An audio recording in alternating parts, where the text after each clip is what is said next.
Chris Kelly. Thank you, Madam Deputy Speaker, for calling me to make this my maiden speech to the Chamber. I'd like to start by congratulating you on your new position, and also by congratulating my honourable friend, the member for Wolverhampton South West, for his excellent maiden speech earlier this afternoon.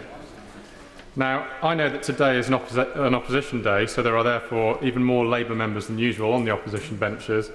As you might expect, I'm therefore more grateful than any of my colleagues who went before me by making their maiden speeches in earlier debates, that it's a tradition of this House to listen to a maiden speech without interruption and without intervening. I'm also pleased to see a number of members in the Chamber who are also from other Black Country constituencies. And can I just say, Madam Deputy Speaker, how incredibly proud I am to be Black Country born and bred. I could not be more proud of the area that I've always called home.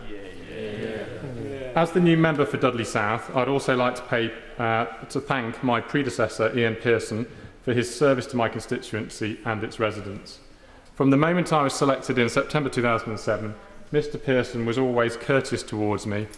So courteous, in fact, that in February 2010, he announced that he wouldn't be contesting the general election against me. Mr Pearson was elected in the by-election of December 1994 in Dudley West, and went on to hold a number of ministerial posts between 2002 and 2010. I would like to add, Madam Deputy Speaker, that Graham Postles fought a valiant campaign for the Conservatives in 1994, but so much in politics is down to timing, because Dudley West was Tony Blair's first by-election as leader of the Labour Party. It was therefore the first significant victory of the New Labour era, when members opposite declared that they were the political wing of the British people. Having left the country on the verge of bankruptcy, that claim has a rather hollow ring to it now. I would also like to pay tribute to the former Conservative member for Dudley West, Dr John Blackburn, who sadly died following a heart attack in the Palace of Westminster in October 1994. I never had the pleasure of meeting John, but I know that he was widely admired by his constituents and even by his political foes. He was a hard-working local MP, and I intend to conduct myself during my time in this chamber very much in the same manner.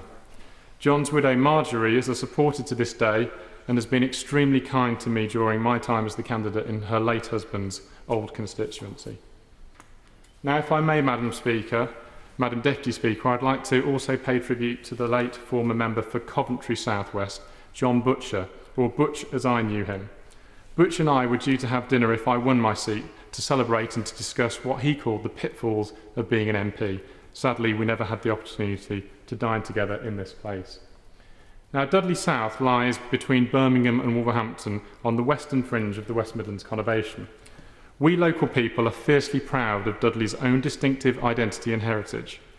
The constituency of Dudley South is situated to the west of Dudley town centre and largely consists of residential suburbs and some rural fringes on the border of glorious South Staffordshire countryside. Wards include Briley Hill, Brockmore and Pensnet, Kings Winford North and Walheath, Kings Winford South, Netherton, Woodside and St Andrews, and Wordsley. Within my constituency we have the Merry Hill Shopping Centre, now managed by Westfield, and we also have the largest secure trading estate in Europe in the Pensnet estate, along with dozens of smaller trading estates employing many thousands of people in small to medium-sized businesses. The businesses of Dudley South are the backbone of the British economy and typically employ no more than a dozen people each. It is the creativity and ingenuity of so many of my constituents making, designing, building and fabricating a myriad of goods that is so important to the viability of the British economy. I myself come from a business background and can see all around my constituency the entrepreneurial spirit of local people is undimmed by 13 years of red tape, bureaucracy and increased taxation. Many families in Dudley South are football households. The vast majority of my residents support either the Baggies, that's West Bromwich Albion, for those that don't know, or Wolves, as I do. In fact, I went to my first home game at Molineux when we were in the old 4th Division, and 3 of the 4 stands then were a crumbling wreck. Many of my constituents know me as a businessman from a well-known local company, headquartered literally in the shadows of the Hawthorns. However, for those constituents who aren't Albion fans, I should add that the business also employs people in Kings Winford in my constituency. Not only am I proud of my constituency in my area, but I'm also proud of my country. I'm fortunate to have travelled extensively, but no matter how exotic or cosmopolitan the destination, I've always yearned for England. Part of that is the people. Now, the people of my borough are decent people who strive to do the right thing by society, and most importantly, by their families. As they told me during the general election, they get frustrated when they see others ahead of them who haven't done the right thing. Their sense of fairness was seriously challenged by the last government.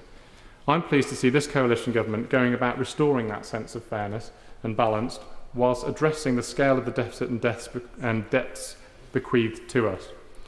And that sense of fairness has been severely tested over the last 13 years, as we've seen neighbouring Sandwell MBC receiving far more per head from Whitehall than Dudley MBC. That massive disparity cannot be fair.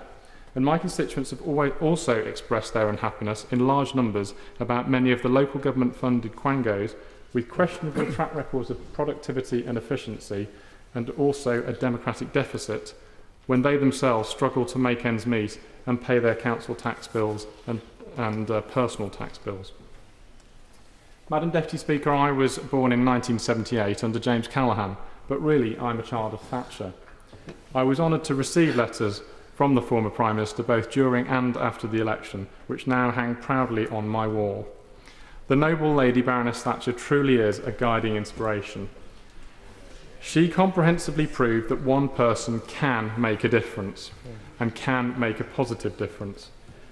My political interest began at the age of 14 when I wrote to the Express and Star, still the largest circulation local paper in the country, about the increase in the entry fee at the local swimming baths.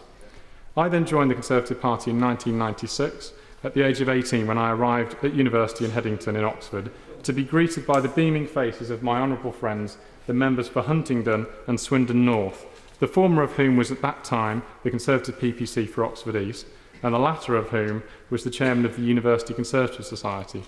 Who would have believed in 1996 that, come 2010, Justin Tomlinson and I would join John Ginogly, who's been an MP for 9 years already, on the government benches. Madam Deputy Speaker, it's a huge honour to represent Dudley South in this chamber, and I will now work tirelessly to get a fair deal for my residents. Yeah.